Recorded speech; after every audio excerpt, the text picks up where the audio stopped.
Impact parameter क्या होता है और उसके डिस्कशन भी करेंगे उसके फैक्ट्स के ऊपर। तो हमारा जो टॉपिक है वो है इम्पैक्ट पैरामीटर। इम्पैक्ट पैरामीटर क्या है, देखो अगर लेट कर लेते हैं कि ये हमारे पास एक न्यूक्लियस है, इसके अंदर पॉजिटिव चार्ज होता है और ये इस न्यूक्लियस की सेंट्रल लाइन है, इस न्यूक्लियस की सेंट्रल लाइन है। एक अल्फा पार्टिकल यहां से आता है तो इधर इसके पास काइनेटिक एनर्जी होगी, दूसरा वेलोसिटी भी होगी। तो हम कह सकते हैं इनिशियल वेलोसिटी वेक्टर है, क्योंकि पर्टिकुलर वेलोसिटी v से अल्फा पार्टिकल हमारा इधर मूव कर रहा है। तो ये हमारा है बच्चों अल्फा पार्टिकल इधर की तरफ जाएगा, क्योंकि अल्फा पार्टिकल पर पॉजिटिव चार्ज होता है। तो जैसे ये न्यूक्लियस के नियर आएगा तो न्यूक्लियस इसको रिपेल करेगा।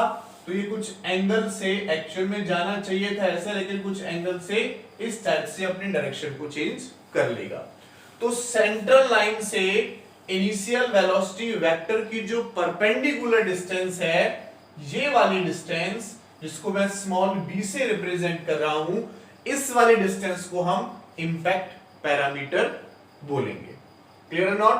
तो हम कह सकते हैं it is the perpendicular distance of initial velocity vector of alpha particle from the central line.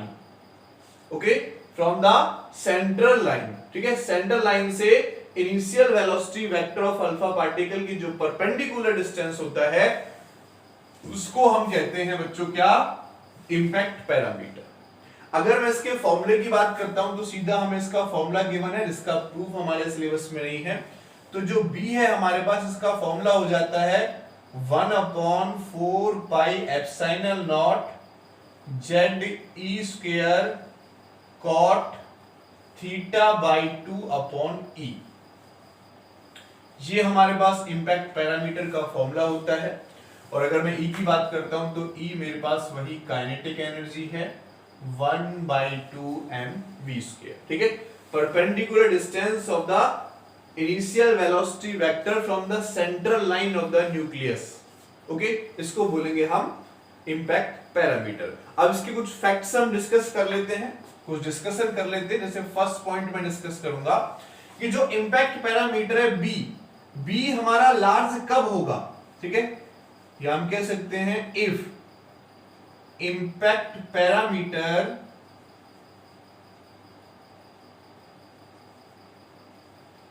B is large। अगर B ज्यादा होगा, B ज्यादा का मतलब ये जो लाइन है ये ऊपर होगी।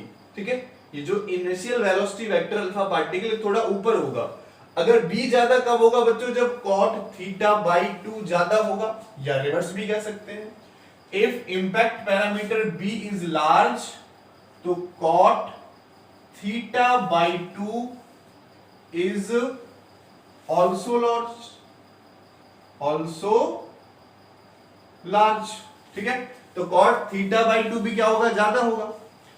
cot θ/2 ज्यादा होगा, cot θ/2 ज्यादा होगा। cot θ/2 ज्यादा कब होगा? दैट इज जो θ/2 है, या सिंपल मैं थीटा कह सकता हूं, इज स्मॉल।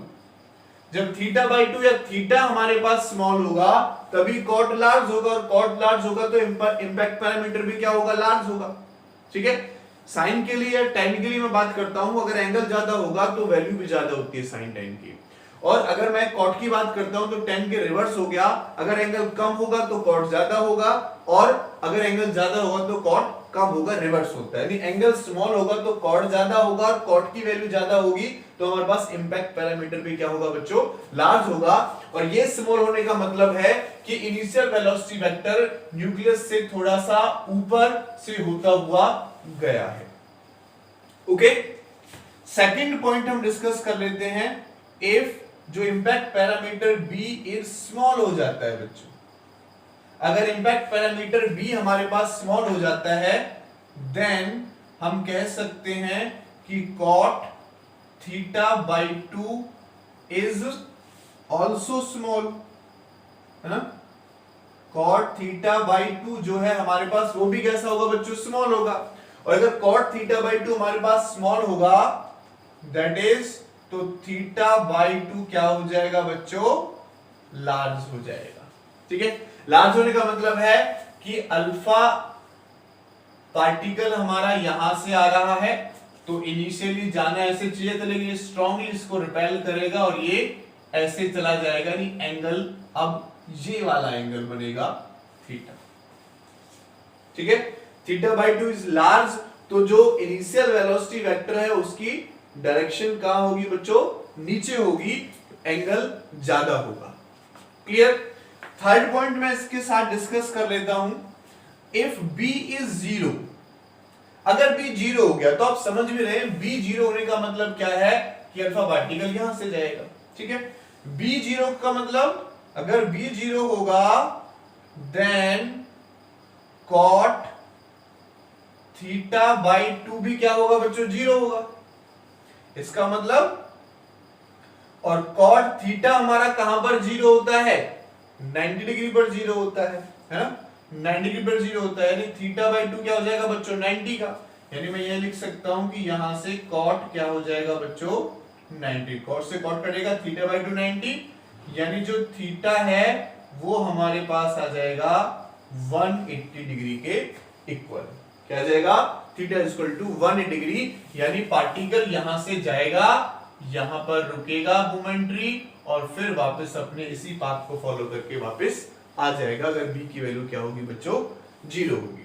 ठीक है, एक पॉइंट और हम डिस्कस कर सकते हैं, अगर काइनेटिक एनर्जी अल्फा पार्टिकल की ज्यादा हो तो इंपैक्ट पैरामीटर हमारे पास क्या हो जाएगा, कम हो जाएगा, एक फिक्स्ड वैल्यू ऑफ एंगल पर। ठीक है, अगर एंगल हमारे पास फिक्स है, अगर एंगल हमारे पास फिक्स है तो जो E ज्यादा होने पर B की वैल्यू क्या हो जाएगी, कम हो जाएगी। यानी काइनेटिक एनर्जी भी अगर ज्यादा है, इसका इनिशियल वेलोसिटी ज्यादा है, तो इंपैक्ट पैरामीटर हमारे पास कम हो जाएगा। ठीक है, ये भी एक इनवर्सली प्रोपोर्शनल का इसका क्वेश्चन है। अच्छा, इसमें एक क्वेश्चन और बन सकता है, क्वेश्चन और पूछा गया, क्या क्वेश्चन है, for a given impact parameter B, for a given impact parameter B, question में क्या कहता है, B गिवन है यानी B फिक्स है।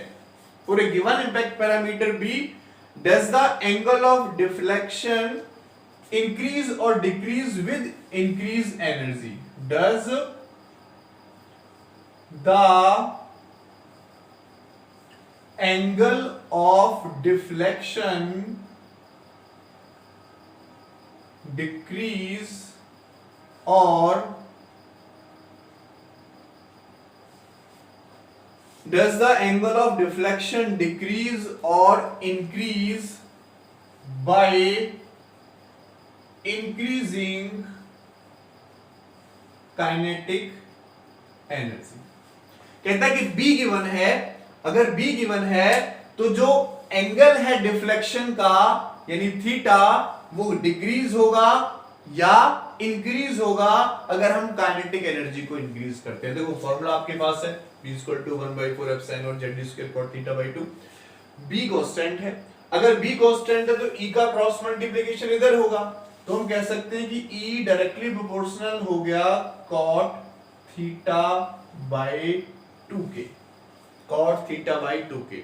अब आपको लग रहा होगा कि अगर एनर्जी को बढ़ाएंगे, ठीक है, तो cot थीटा हमारे पास बढ़ेगा, एनर्जी को बढ़ाएंगे तो cot थीटा बढ़े, cot थीटा बढ़ेगा, लेकिन थीटा पूछा है क्वेश्चन में, और थीटा अगर क्वेश्चन में पूछा है तो इसका रिवर्स होगा।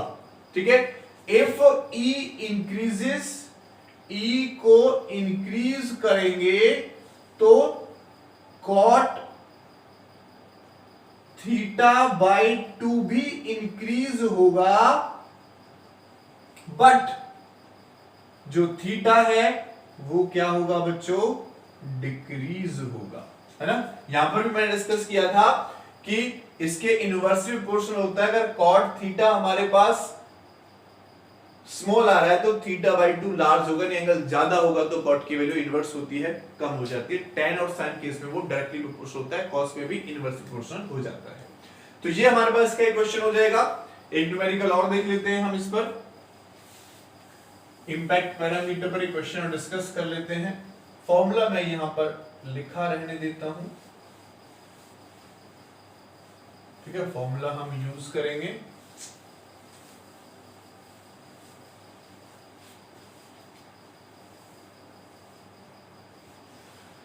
यस। क्वेश्चन है हमारे पास, कहता है calculate the impact parameter of, ये ऊपर वाला भी मैं मिटा देता हूं। कहता है क्वेश्चन में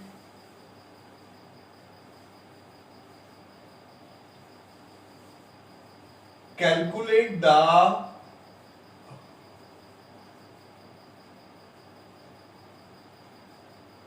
impact parameter of 5 mega electron volt,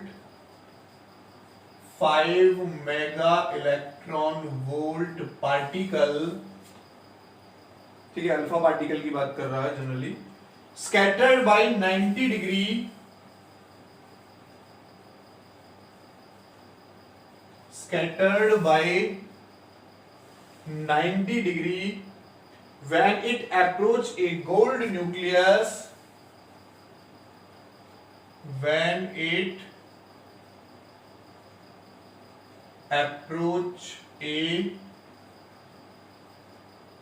gold nucleus, Z is equal to 79, ठीक है। तो इसका आंसर हम यहां से कैलकुलेट करेंगे। फॉर्मूला हमारे पास यहां से है, ठीक है, फॉर्मूला हमारे पास यहां से है, तो यहां से हम इसको इंपैक्ट पैरामीटर की वैल्यू फाइंड आउट कर सकते हैं, है ना। तो कीजिए, देखो B is equal to 9 into 10⁻⁹, Z की अगर मैं बात करता हूं तो 79 और 1.6 10⁻⁻19 का स्क्वायर हो जाएगा।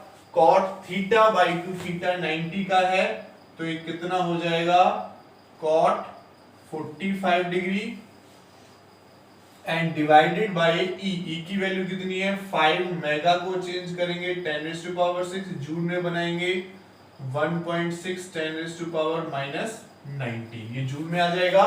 तो अब सारी वैल्यूज पता है, cot 45 की वैल्यू वही होती है जो 10 की होती है, रिवर्स भी करेंगे तो 1 ही आएगा हमारे पास, ठीक है। तो इसकी वैल्यू क्या हो जाएगी बच्चों, 1। इसको सॉल्व करना है, इसका ये पार्ट आपसे कैंसिल आउट हो जाएगा, कट जाएगा। तो आफ्टर सॉल्विंग हमें जो इसकी वैल्यू मिलेगी 2.27 10⁻⁻14 मीटर इसकी वैल्यू निकल कर आ जाएगी। तो ये हमारे पास इंपैक्ट पैरामीटर आ जाएगा, ठीक है बच्चों। Thank you so much.